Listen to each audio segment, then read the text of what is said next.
Hello विद्यार्थी मित्रांनो, मी ऋषिकेश शेंडे तुमचं स्वागत करतो माझ्या यूट्यूब चॅनलमध्ये.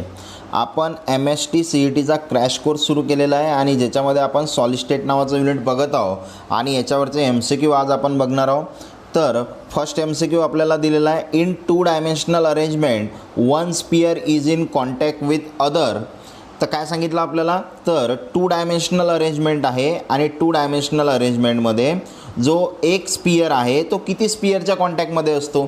तर तुम्हाला हे माहीत पाहिजे, 2 डायमेन्शनल अरेंजमेंटमध्ये एक असते आपल्याजवळ स्क्वेअर क्लोज पॅकिंग आणि दुसरी असते आपल्याजवळ हेक्झागोनल क्लोज पॅकिंग, बरोबर. तर अशा 2 टाईपच्या 2 डायमेन्शनल अरेंजमेंट असतात. तर स्क्वेअर क्लोज पॅकिंगलाच आपण ए टाईप म्हणतो आणि जे हेक्झागोनल आहे त्याला आपण AB टाईप म्हणतो, बरोबर. तर हे आपल्याला माहिती आहे. तर स्क्वेअर क्लोज पॅकिंगसाठी एक स्पियर जो आहे तो 4 स्पियरच्या कॉन्टॅक्टमध्ये असतो आणि हेक्झागोनलसाठी तो 6 स्पियरच्या कॉन्टॅक्टमध्ये असतो. मग आता ऑप्शनमध्ये आपल्याला दिलेला आहे 2 स्पियर, हे आन्सर रॉंग आहे. 4 स्पियर हे आन्सर राईट आहे.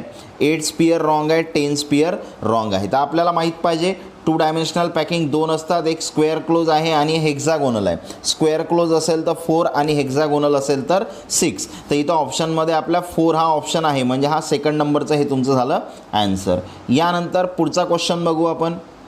काय दिलं बघा, every sphere forming a simple cubic unit cell has a coordination number. तुम्हाला सिम्पल क्युबिक युनिट सेलसाठी कोऑर्डिनेशन नंबर सांगायचा आहे. तर एक असते आपल्याजवळ सिम्पल क्युबिक, त्यानंतर दुसरी जी आहे आपल्याजवळ ते आहे BCC आणि तिसरी आहे आपल्याजवळ FCC.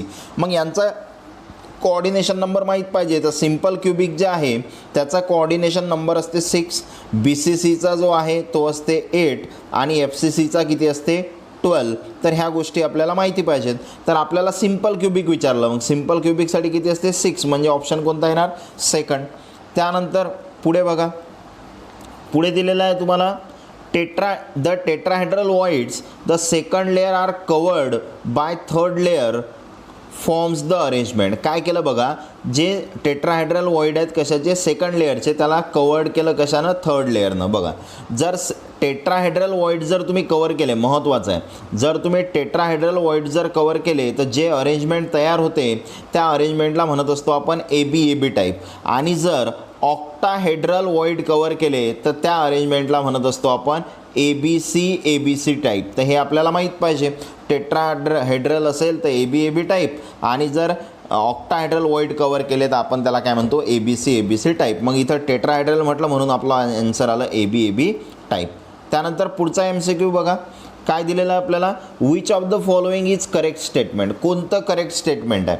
तर याच्यामध्ये बघा, in square close packing arrangement of sphere of neighbouring rows do not match with each other. आता कोणती म्हटलं त्यानं अरेंजमेंट, स्क्वेअर क्लोज पॅकिंग. आता स्क्वेअर क्लोज पॅकिंगलाच आपण ए टाईप म्हणतो, बरोबर. आणि याच्यामध्ये बघा, हे ए आहे तर हे ए आहे, परत ए आहे, परत ए आहे, म्हणजे ह्या ज्या लेयर आहेत ह्या कशा आहेत, आयडेंटिकल आहेत. म्हणजे आयडेंटिकल आहेत म्हणजेच काय, तर त्यांची जे अरेंजमेंट आहे ते काय होत आहे, तर मॅच होत आहे एकामेकासोबत, कारण सर्व लेयर कशा आहेत, सारखे आहे. आपल्याला त्यांना करेक्ट स्टेटमेंट विचारलं पण यानं म्हटलं डू नॉट म्हटलं, म्हणजे हे तुमचा आन्सर नाही आहे.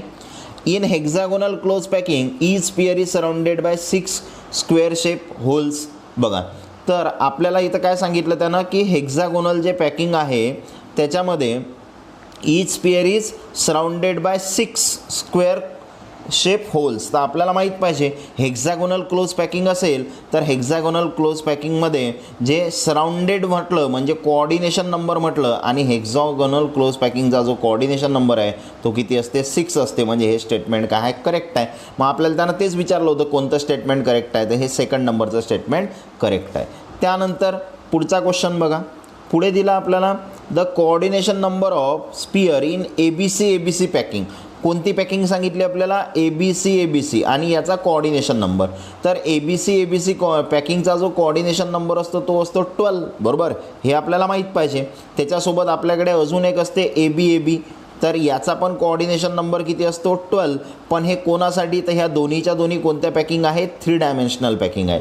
3 डायमेन्शनल पॅकिंगमध्ये AB असेल तरी 12 आणि ABC असेल तरी काय असतो 12, म्हणजे ऑप्शन झाला तुमचा चौथा. पुढचा क्वेश्चन बघा, पुढे काय दिलं आपल्याला, in 2 dimensional close packing spheres of 2 rows are aligned. बघा, two dimensional square two dimensional close packing म्हटलं. आता टू डायमेन्शनल जर असेल तर त्याच्यामध्ये काय सांगितलं, spheres of the two rows are align. दोन रोचे जे स्पियर आहेत ते कसे अलाइन केलेले असतात, फक्त हॉरिझॉन्टली म्हणजे only horizontally, only vertically, either horizontally or vertically, horizontally as well as vertically. बघा, जर टू डायमेन्शनल पॅकिंग आहे म्हणजे अशा पद्धतीनं स्पियर ठेवलेले आहेत, बरोबर. मग हे झाली हॉरिझॉन्टल अरेंजमेंट. त्याच्यासोबत टू डायमेन्शनलमध्ये स्पियर असे पण ठेवलेले असतात, बरोबर. आणि हे जे अरेंजमेंट आहे याला म्हणतो आपण व्हर्टिकल. म्हणजे हॉरिझॉन्टल अरेंजमेंट पण आहे, व्हर्टिकल अरेंजमेंट पण आहे. म्हणजे ऑप्शन कोणता होणार, डी. त्यानंतर पुढचा क्वेश्चन बघा, पुढे दिला आपल्याला त्यानं, in octahedral void the number of sphere involve are. तर ऑक्टाहेड्रल वॉइडमध्ये किती स्पियर इन्व्हॉल्व असतात तर तुम्हाला माहीत पाहिजे. ऑक्टाहेड्रल वॉइड जे आहे ते 6 स्पियरपासून तयार होत असते. बघा, जर ऑक्टाहेड्रल असेल तर 6 स्पियरपासून, जर टेट्राहेड्रल वॉइड असेल तर ते 4 स्पियर्सपासून, आणि जर ट्रँग्युलर वॉइड असेल तर ट्रँग्युलर वॉइड हे 3 स्पियरपासून तयार झालेलं असते. आपल्याला त्यानं ऑक्टाहेड्रल म्हटलं तर ऑक्टाहेड्रल हे 6 स्पियरपासून असते, म्हणजे 3rd नंबरचा ऑप्शन येणार. पुढचा क्वेश्चन काय दिलेला आहे आपल्याला, the number of neighbouring spheres in both HCP and CCP method of stacking is. Number of neighbouring sphere म्हणजेच काय, यालाच म्हणतो आपण कोऑर्डिनेशन नंबर आहे ना. म्हणजे आजूबाजूला किती स्पियर आहेत, स्पियर आहेत म्हणजेच काय, पार्टिकल्स आहेत, बरोबर. तर कोणतं स्ट्रक्चर म्हटलं त्यानं, HCP आणि CCP. आता हे HCP आणि CCP काय आहे तर ते आपल्याला माहीत पाहिजे. तर HCP जे असते या HCPलाच म्हणतो आपण AB टाईप, आणि कशाची, 3 डायमेन्शनची, 3 डायमेन्शन. त्यानंतर जे CCP असते त्यालाच म्हणतो आपण ABC, आणि हे पण कशाची, 3 डायमेन्शनची. आणि CCPलाच तुम्ही FCC पण म्हणता. तर हे यांचे वेगवेगळे नावं आपल्याला माहीत पाहिजेत. तर आपल्याला नेबरिंग स्पियर विचारले त्यांना HCP आणि CCPचे, आणि मी तुम्हाला आधीच सांगितलं होतं की AB असेल किंवा ABC असेल तर यांचा कोऑर्डिनेशन नंबर किती असते, 12 असते. तर हे तुम्हाला ध्यानामध्ये ठेवायचं आहे. पुढचा क्वेश्चन बघा, काय दिलं पुढे आपल्याला, coordination number of the sphere in forming 3 dimensional AA type. आता 3 डायमेन्शनल AA टाईप आहे, तर AA टाईप जर असेल तर याच्यामध्ये जो कोऑर्डिनेशन नंबर असते तो 6 असते. म्हणजे 3 डायमेन्शनमध्ये आपल्याजवळ एक आहे AB टाईप, त्यानंतर एक आहे ABC टाईप. तर या ABचा 12 असते, ABCचा पण किती असते, 12. आणि जे AA टाईप आहे त्याचा किती असते, 6 कोऑर्डिनेशन नंबर. आणि कोणत्या पॅकिंगमध्ये, 3 डायमेन्शनल पॅकिंगमध्ये. त्यानंतर पुढचा क्वेश्चन बघा, 3 dimensional close packing from 2 dimensional, 3 dimensional close packing from, म्हणजे 3 डायमेन्शनल क्लोज पॅकिंग आहे, from 2 dimensional square close packing. म्हणजे आपल्याकडे 2 डायमेन्शनची स्क्वेअर क्लोज पॅकिंग आहे. स्क्वेअर क्लोज पॅकिंग आहे म्हणजे काय, तर स्क्वेअर क्लोज पॅकिंगमध्ये आपल्याला माहिती आहे 2 डायमेन्शनच्या पार्टिकल्स हे एक्झॅक्टली बिलो असतात, वरच्या लेअरच्या. मग हे अशी जे पॅकिंग आहे याला आपण 2 डायमेन्शनल स्क्वेअर क्लोज पॅकिंग म्हणतो. आणि याच्यापासून जर 3 डायमेन्शन तुम्ही बनवलं तर हे आपली A टाईपचे लेअर असते, तर याच्यावरच वरच्या लेअरचे स्पियर काय होतात, जागा ऑक्युपाय करतात, आणि इथं ह्या लेअर ज्या आहेत ह्या मॅच होतात असं म्हणणार आपण. म्हणजे हे जे पॅकिंग आहे हे कोणती असते, AA टाईप असते. तर हे लक्षामध्ये ठेवा, जर 2 डायमेन्शनल तुमच्याकडे स्क्वेअर क्लोज पॅकिंग असेल तर त्याच्यापासून AA टाईपची 3 डायमेन्शनल पॅकिंग तयार होत असते. आणि त्याच्यासोबत आणखी तुम्ही हे ध्यानात ठेवा, जर तुमच्याजवळ 2 डायमेन्शनची AB टाईप असेल, 2 डायमेन्शनची कोणती असेल, AB टाईप, म्हणजेच काय त्याला म्हणतो आपण हेक्झागोनल क्लोज पॅकिंग. तर त्यावेळेस कोणती पॅकिंग तयार होते तुमच्याजवळ, एक तर 3 डायमेन्शनची AB तयार होते किंवा 3 डायमेन्शनची ABC तयार होते. हे कोणाची, 3 डायमेन्शनची. तर आपल्याला यानं 2 डायमेन्शनमध्ये सांगितलं होतं स्क्वेअर क्लोज, आणि स्क्वेअर क्लोजपासून कोणती 3 डायमेन्शन तयार होते, AA टाईप तयार होते. त्यानंतर पुढचा क्वेश्चन बघा, select the incorrect statement for 3 dimensional packing. आपल्याला काय करायचं आहे, इनकरेक्ट स्टेटमेंट शोधायचं आहे. मग आता इनकरेक्ट स्टेटमेंट काय येणार बघा, coordination number of sphere participating formation of simple cubic structure. Simple क्युबिकमध्ये किती असते, 6. आपल्याला माहीत आहे, बरोबर आहे. सिम्पल क्युबिक युनिट सेलमध्ये जो कोऑर्डिनेशन नंबर आहे तो किती असते, 6 असते. हे आपल्याला माहिती आहे. म्हणजे एक करेक्ट स्टेटमेंट आहे, आपल्याला इनकरेक्ट पाहिजे. N are the number of close pack sphere, the number of tetrahedral voids are 4n. तर हे चुकीचं आहे, तुम्हाला माहीत पाहिजे. जर स्पियर N असले तर जे वॉइड टेट्राहेड्रल वॉइड्स आहेत ते 2n असतात, बरोबर. म्हणजे हे ॲन्सर जे आहे तुमचं चुकीचं आहे. मग आपल्याला करेक्ट विचारलं होतं त्यानं, म्हणजे हे आपलं करेक्ट स्टेटमेंट आहे. हे सेकंड. पुढचा क्वेश्चन बघा काय सांगितलं आपल्याला. n are the number of close pack sphere the number of tetrahedral voids are. तर n काय आहेत, number of close pack sphere आहेत. तर मग टेट्राहेड्रल वॉइड किती झाले, तर तुम्हाला माहीत पाहिजे जे टेट्राहेड्रल वॉइड आहेत मी सध्या सांगितलं, जर स्पियर n असले तर जे टेट्राहेड्रल वॉइड आहेत ते किती असतात, 2n असतात. म्हणजे ऑप्शन कोणता येणार तुमचं, फर्स्ट. त्यानंतर बघा पुढचा क्वेश्चन काय म्हणत आहे, n are number of close pack sphere the number of octahedral void. तर बघा जेवढे स्पियर असतात तेवढेच ऑक्टाहेड्रल वॉइड असतात, बरोबर. म्हणजे n जर स्पियर असले तर ऑक्टाहेड्रल वॉइड पण किती असतात, n असतात. म्हणजे तुमचा ऑप्शन फर्स्ट नंबरचं येणार आहे. हे ध्यानामध्ये ठेवा. काय सांगितलं मी, जर स्पियर जर काय सांगितलं बघा, जर स्पियरची संख्या जर n असेल, स्पियर किती असतील n, तर जे ऑक्टाहेड्रल वॉइड असतात ते पण n असतात आणि जे टेट्राहेड्रल वॉइड असतात ते किती असतात, 2n असतात. हे आपल्यासाठी महत्त्वाचं. पुढचा क्वेश्चन काय म्हणत आहे, the octahedral voids of the second layer are covered by third layer. कोणते वॉइड कवर केले, ऑक्टाहेड्रल वॉइड कवर केले सेकंड लेअरचे by third layer forms the arrangement. कोणती अरेंजमेंट तयार होते, मी तुम्हाला आधीच सांगितलं, जर तुम्ही ऑक्टाहेड्रल वॉइड कवर केले तर ABC टाईपची अरेंजमेंट तयार होते. जर टेट्राहेड्रल कवर केले तर कोणती तयार होते, AB तयार होते. आणि जर ऑक्टाहेड्रल कवर केले तर कोणती अरेंजमेंट तयार होत असते, ABC पॅकिंग तयार होत असते, बरोबर. म्हणजे हा झाला तुमचा ऑप्शन. पुढे बघा पुढचा MCQ काय सांगितलं आपल्याला, the number of particles surrounding a given particle in a crystal is called as. म्हणजे एखादा पार्टिकल आहे आणि त्याला असे खूप सारे पार्टिकल काय करत आहेत, सराउंड करत आहेत. मग त्याच्या कॉन्टॅक्टमध्ये आहेत समजा हे पार्टिकल, मग याला आपण काय म्हणत असतो, कोऑर्डिनेशन नंबर. आणि कोऑर्डिनेशन नंबरची डेफिनेशन आहे number of particle surrounding a given particle, आहे ना. म्हणजे एखाद्या पार्टिकलच्या कॉन्टॅक्टमध्ये किती पार्टिकल्स आहेत त्याच्यावरून आपण काय काढत असतो, त्याचा कोऑर्डिनेशन नंबर. तर हे कोऑर्डिनेशन नंबर झालं. परत आता आपण 15 MCQ बघितले. आता पुढचा MCQ बघू. परत आपण फर्स्टपासून सुरुवात करू. बघा काय दिलं आपल्याला, packing fraction in simple cubic unit cell. Simple cubic unit सेलसाठी तुम्हाला पॅकिंग फ्रॅक्शन काढायचे आहे. मग आता हे पॅकिंग फ्रॅक्शन तुम्हाला माहिती पाहिजे सिम्पल क्युबिकसाठी किती आहे. तर आपल्याजवळ 3 सेल आहेत. एक आहे सिम्पल क्युबिक, त्यानंतर एक आहे BCC आणि एक आहे FCC. मग याच्यामध्ये पॅकिंग फ्रॅक्शन किती असते, तर जे सिम्पल क्युबिक आहे त्याच्यामध्ये असते 0.524, त्यानंतर BCCमध्ये असते 0.68 आणि FCCमध्ये किती असते, FCCमध्ये असते 0.74. हे तुमची पॅकिंग फ्रॅक्शन आहे. म्हणजे एवढं स्ट्रक्चर तुमचं पॅक असते 1 आउट ऑफ आपण हे सांगत आहोत. मग आपल्याला सिम्पल क्युबिक म्हटलं होतं म्हणून काय येणार 0.524. व हे जर पर्सेंटेजमध्ये विचारलं तर याला मल्टिप्लाय बाय काय करायचं 100, म्हणजे हे तुम्हाला पर्सेंटेजमध्ये भेटून जाईल. त्यानंतर पुढे बघा पुढचा क्वेश्चन काय म्हणते, volume of sphere if A and R is the, काय सांगितलं आपल्याला, volume of sphere if A and R is the edge length and radius of sphere is.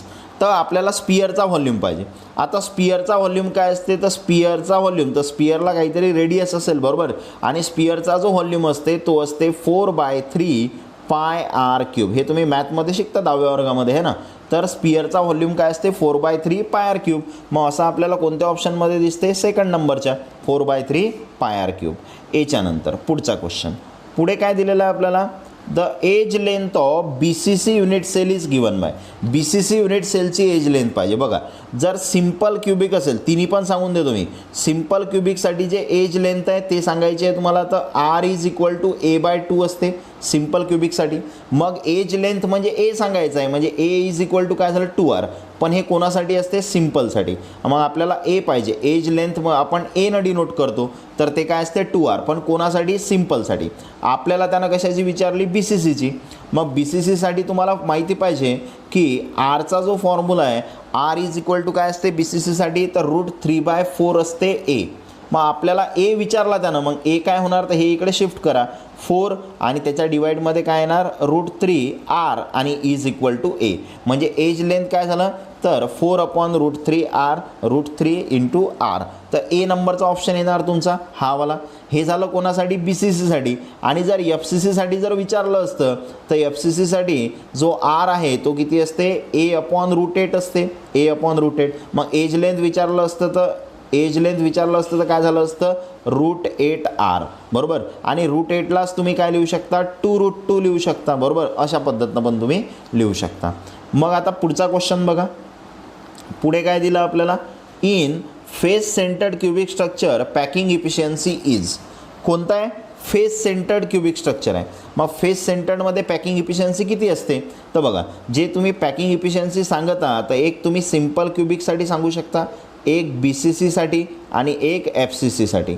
तर सिम्पल क्यूबिकसाठी पॅकिंग इफिशियन्सी असते 52.4%. त्यानंतर BCCसाठी असते 68% आणि FCCसाठी असते 74%. ह्या पॅकिंग इफिशियन्सीच्या व्हॅल्यू तुम्हाला पाठ पाहिजेत. तर आपल्याला त्यांना फेस सेंटर्ड म्हटलं. फेस सेंटर्ड म्हणजे FCC, म्हणजे तुमचा आन्सर काय येणार? 74%. त्याच्यानंतर बघा पुढचा क्वेश्चन आहे length of the face diagonal in face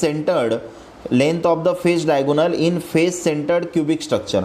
मग आता जर फेस सेंटर्ड क्यूबिक स्ट्रक्चर आहे तर म्हणजे FCC आहे आणि FCCमध्ये लेंथ पाहिजे तुम्हाला फेस डायगोनलची. तर फेस डायगोनल जो आहे त्याची जे लेंथ असते, म्हणजे जेव्हा तुम्ही डेरिवेशन सॉल्व केलं तेव्हा तुम्ही B काढला होता आणि या Bला तुम्ही फेस डायगोनल म्हटलं होतं आणि याचं आन्सर आलं होतं तुमचं 4r. डेरिवेशन पॅकिंग इफिशियन्सीच्या डेरिवेशनमध्ये काढलं होतं तुम्ही. तर तुमचं जे आन्सर आहे फेस डायगोनलचं ते काय असते? 4r असते. त्याच्यानंतर पुढचा क्वेश्चन बघा. The void space available in CCP structure. CCP आहे तर तुम्हाला माहिती पाहिजे CCPचंच दुसरं नाव आहे FCC आणि FCCची पॅकिंग इफिशियन्सी जे आहे ते आहे 74%. मग हे पॅकिंग आहे पण आपल्याला त्यानं पॅकिंग नाही विचारली, आपल्याला काय विचारलं? वॉइड विचारली, म्हणजे रिकामी जागा. मग 100मधून जर तुम्ही 74 मायनस केले तर तुमचं जे आन्सर आहे ते किती येणार आहे? 26. म्हणजे 26% तिथं काय आहे? वॉइड अवेलेबल आहे. म्हणजे ऑप्शन कोणता येणार तुमचा? Second number. त्यानंतर बघा पुढचा क्वेश्चन काय म्हणत आहे? The fraction occupied. काय म्हटलं? Fraction occupied in BCC. तर BCCमध्ये किती फ्रॅक्शन अवेलेबल आहे? तर हे तुम्हाला मी लेक्चरच्या सुरुवातीला सांगितलं. जर BCC असेल तर त्याच्यामध्ये 68% हे पॅकिंग इफिशियन्सी आहे. फ्रॅक्शन जर काढायची असेल तर ते असते 0.68. म्हणजे पॅकिंग इफिशियन्सीला जर तुम्ही 100 डिवाईड केलं तर तुमचा आन्सर येणार 0.68, म्हणजे हा ऑप्शन. पुढचा क्वेश्चन पहा. पुढच्या क्वेश्चनमध्ये काय दिलं आपल्याला? Radius of simple cubic type unit cell. तर सिम्पल क्यूबिक टाईप युनिट सेलची रेडियस काय असते? तर R इज इक्वल टू काय असते? a/2. सांगितलं मी तुम्हाला सिम्पल क्यूबिकसाठी R is equal to a/2, म्हणजे फर्स्ट ऑप्शन झाला. त्यानंतर पुढचं number of atoms in per unit cell in FCC.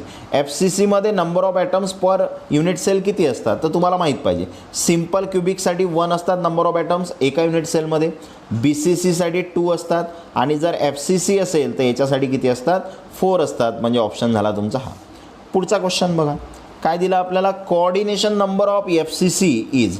FCCचा coordination number किती आहे? तर तुम्हाला माहीत पाहिजे FCCचा कोऑर्डिनेशन नंबर किती असते? 12 असते. कारण FCCलाच आपण काय म्हणतो? CCP म्हणतो आणि त्याचा कोऑर्डिनेशन नंबर किती असते? 12 असते. म्हणजे असे काही आपण थेरॉटिकल क्वेश्चन या टॉपिकचे बघितले. आता पुढे आपल्याला क्वेश्चन आहे आणि मी हे न्यूमरिकलच्या फॉर्ममध्ये घेतलं इथं, कारण तुम्हाला असे न्यूमरिकल विचारतील त्याचं सोल्युशन पाहिजे. काय म्हटलं आपल्याला बघा. तर zinc sulphide crystallises with zinc ion occupying half of the tetrahedral holes. Zinc ion किती ऑक्युपाय करत आहे? Half of the tetrahedral hole. त्याच्यानंतर पुढे काय सांगितलं त्यानं? In a closest packed array of sulphide ion what is the formula of zinc sulphide. तुम्हाला zinc सल्फाईडचा फॉर्म्युला विचारला. हा क्वेश्चन तुम्हाला सॉल्व करण्याची गरज नाही. तुम्हाला माहीत पाहिजे झिंक आहे म्हणजे Zn, सल्फाईड आहे म्हणजे S. Znवर 2 पॉझिटिव्ह असतात, सल्फरवर 2 निगेटिव्ह असतात. दोघांना जर जोडलं तर दोघांवर सारखे पॉझिटिव्ह सारखे निगेटिव्ह आहेत, म्हणजे डायरेक्ट जोडत असतो, म्हणजे आन्सर येणार ZnS बरोबर. म्हणजे झिंक सल्फाईडचा फॉर्म्युला ZnS असेल ऑप्शनमध्ये. तर हे अशा पद्धतीनं पण काढू शकता तुम्ही, किंवा दुसरी या इथं आपल्याला टेट्राहेड्रल होल्स दिलं त्याच्यावरून कसं काढणार ते बघा. तर आपल्याला दिलं की जे झिंक आयन आहे, झिंक आयन टेट्राहेड्रल होल काय करते, ऑक्युपाय करते. मग zinc ion half of the tetrahedral hole. आता half of the tetrahedral hole म्हटलं की तुमच्या लक्षामध्ये आलं पाहिजे there are 2 tetrahedral holes for every sulphide ion. तर तिथं तुमच्या लक्षात आलं पाहिजे की जेवढे काही तुमचे स्पियर असतात त्याच्यात डबल काय असतात, टेट्राहेड्रल होल असतात. हे आपण सांगितलं होतं. म्हणजे टेट्राहेड्रल होल आलं की तुम्हाला काय सांगायचं आहे, 2 हा शब्द ध्यानामध्ये ठेवायचा आहे. मग आता आपल्याला झिंकचा सल्फाईडसोबतचा रेशो पाहिजे. मग हा रेशो कसा काढणार आपण ते बघा. तर झिंकसाठी काय म्हटलं त्यानं, तर झिंक त्यानं टेट्राहेड्रल होल म्हटलं म्हणून आपण 2 घेतलं. आणि टेट्राहेड्रल होल किती ऑक्युपाय केले म्हणते, हाफ. हाफ म्हणजे किती, 1/2. इज टू सल्फाईडविषयी काही सांगितलं नाही म्हणून 1 घ्यायचा. मग हा 2 झाला कॅन्सल, बरोबर. मग हे आपण झिंकसाठी सांगितलं होतं, हे सल्फरसाठी सांगितलं होतं. 2 कॅन्सल झाला म्हणजे झेडएन राहिला 1, एस राहिला 1, म्हणजे ZnS नावाचा फॉर्म्युला तयार झाला, बरोबर. पुढचा क्वेश्चन बघा. असे 2-4 क्वेश्चन केले की तुमच्या लक्षामध्ये येऊन जाईल काय आहे. तर aluminium oxide crystallises with aluminium ion in 2/3 of octahedral holes. बघा ऑक्टाहेड्रल म्हटलं त्यानं, तर ऑक्टाहेड्रल म्हटलं तुम्हाला काय करायचं आहे, 2/3 कोणते, ऑक्टाहेड्रल असेल तर 1 मल्टिप्लाय करायचं. हे कोणासाठी, ॲल्युमिनियमसाठी, H2. दुसरं कोण आहे, ऑक्साईड म्हणजे O. आणि ऑक्साईडचं माहीत नाही तुम्हाला तर ते घ्यायचं 1 ऑक्साईडसाठी. म्हणजे दुसरा जो असते त्याच्यासाठी 1 घ्यायचं. मग आता असं जर केलं तुम्ही तर इथं काय 2/3 × 1 काय झालं, 2/3 × 1 झालं 2/3. आणि H2 किती झालं, 1. पण आता खाली 3 आहे म्हणून याला मी 3 मल्टिप्लाय करतो. इथं 3 मल्टिप्लाय केलं, इथं 3 मल्टिप्लाय केलं. हा 3 कॅन्सल म्हणजे इथं राहिला 2 H2. इकडे किती राहिला, 3 × 1 किती, 3. म्हणजे 2:3. म्हणजे ॲल्युमिनियम किती, 2 आणि ऑक्सिजन किती, 3. बघा हेच इथं करून दाखवलेलं आहे. कशा पद्धतीनं पहा, ॲल्युमिनियम जर ऑक्टाहेड्रल आहे म्हणजे 1 मल्टिप्लाय करायचं आणि 2/3 वॉइड म्हटलं म्हणून 2/3 म्हटलं त्यानं स्पेस म्हणून 2/3 घेतला. ऑक्सिजनसाठी, ऑक्साईडसाठी 1. मग आता इथं 2/3 झालं.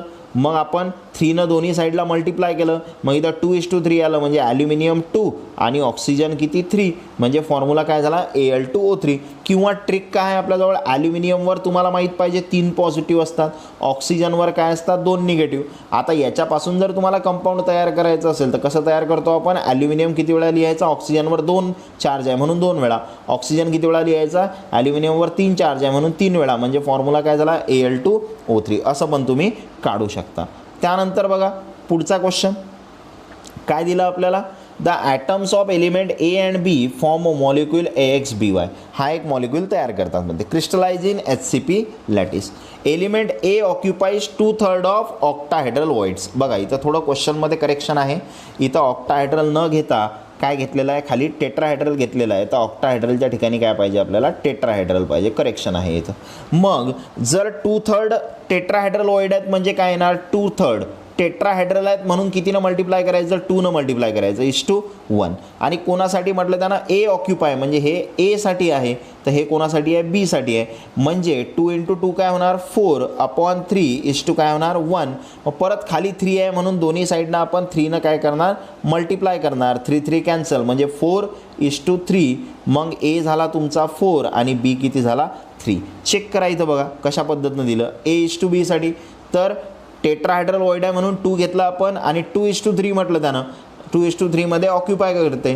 त्यानंतर इकडे किती येणार, 1 येणार. मग आता 2 × 2 झाले 4/3, 1. 3 आहे म्हणून दोन्ही साईडला आपण 3नं मल्टिप्लाय केलं, 4:3. म्हणजे फॉर्म्युला झाला A4B3. हा झाला तुमचा फॉर्म्युला. म्हणजे इथं हा X आहे 4 आणि Y किती आहे इथं, 3. त्यानंतर पुढचा क्वेश्चन बघा काय दिलं आपल्याला, अ कंपाऊंड AmBn नावाचं कंपाऊंड आहे.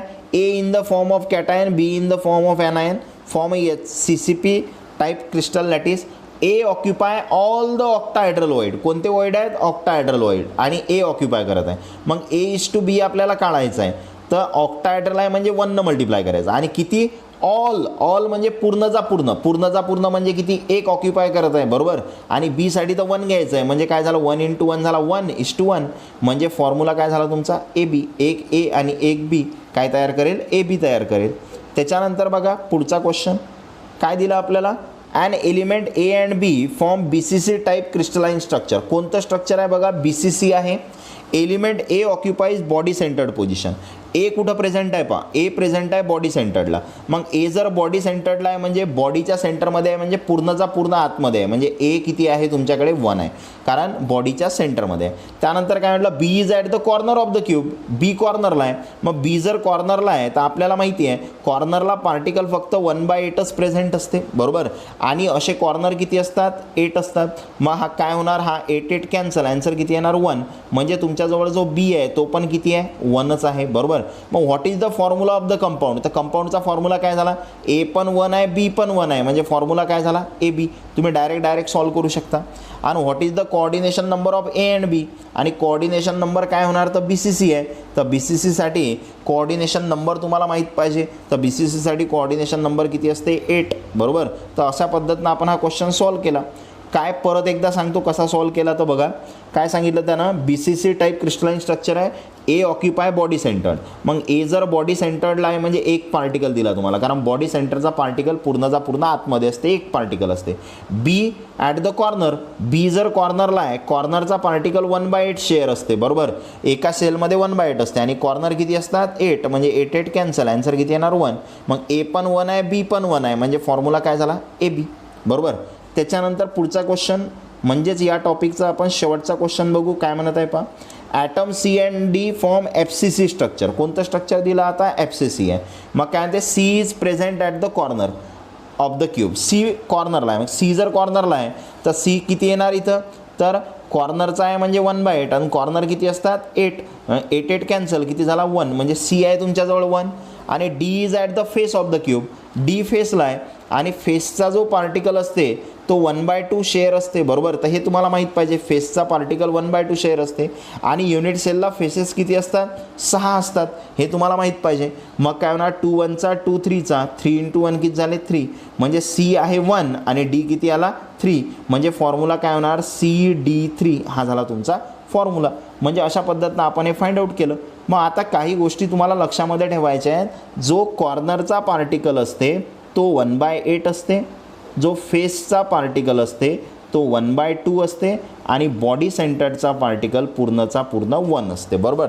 तर ह्या बेसिक गोष्टी आहेत, ह्या ध्यानामध्ये ठेवायच्या आहेत. आणि एखाद्या युनिट सेलला जर तुम्ही हे युनिट सेल बघितली तर युनिट सेलमध्ये तर याचे पॅरामीटर्स तुम्हाला माहीत पाहिजेत. जसं फॉर एक्झाम्पल हे जे आहे, ह्या ज्या तुम्हाला लाईन्स दिसतात यांना आपण एज म्हणतो आणि हे एज किती असतात, 12 असतात. चेक करा, वरती 4 लाईन, खाली 4 लाईन आणि इकडच्या 2 आणि इकडच्या 2, बरोबर. म्हणजे समोरच्या आणि मागच्या अशा किती आहेत, 12 लाईन्स आहेत. त्यानंतर हे जे पॉईंट्स मी इथं दाखवत आहो हे कॉर्नर आहेत तुमचे, जे तिथं पार्टिकल्स प्रेझेंट असतात. तर हे कॉर्नर पण किती असतात, तर हे कॉर्नर पण किती असतात, 12 असतात. हे पण तुम्हाला माहिती पाहिजे ना. एजेस पण 12 असतात आणि कॉर्नर जे आहेत ते पण किती असतात, 12 असतात. तर हे आपल्याला माहिती पाहिजे. आणि फेसेस जे आहेत, फेसेस किती असतात बघा. तर हे युनिट सेल आहे आणि या युनिट सेलमध्ये फेसेस किती आहेत, तर फेस म्हणजे काय, तर हा वाला जो पार्ट आहे हे एक फेस, त्यानंतर हा दुसरं हे 2 फेस, त्यानंतर तसंच हे खालचं 3 फेस, त्यानंतर हे इकडचं 4 फेस, त्यानंतर एक समोरचं 5 आणि एक मागचं 6, म्हणजे टोटल 6 फेसेस असतात युनिट सेलला. अशा काही बेसिक गोष्टी तुम्हाला माहिती पाहिजेत. मग आपण याच्यामध्ये खूप सारे MCQ कवर केले. आणखी पण एक टॉपिकचे MCQ बाकी आहेत आणखी, तर ते आपण पुढील लेक्चरमध्ये कवर करू. पण त्याआधी जर तुम्ही चॅनलला सबस्क्राईब केलं नसेल तर सबस्क्राईब करा. व्हिडिओ कसा वाटला त्याच्याबद्दल कमेंट करा आणि त्याच्यासोबतच व्हिडिओला लाईक करा आणि तुमच्या मित्रांपर्यंत व्हिडिओ शेअर करा.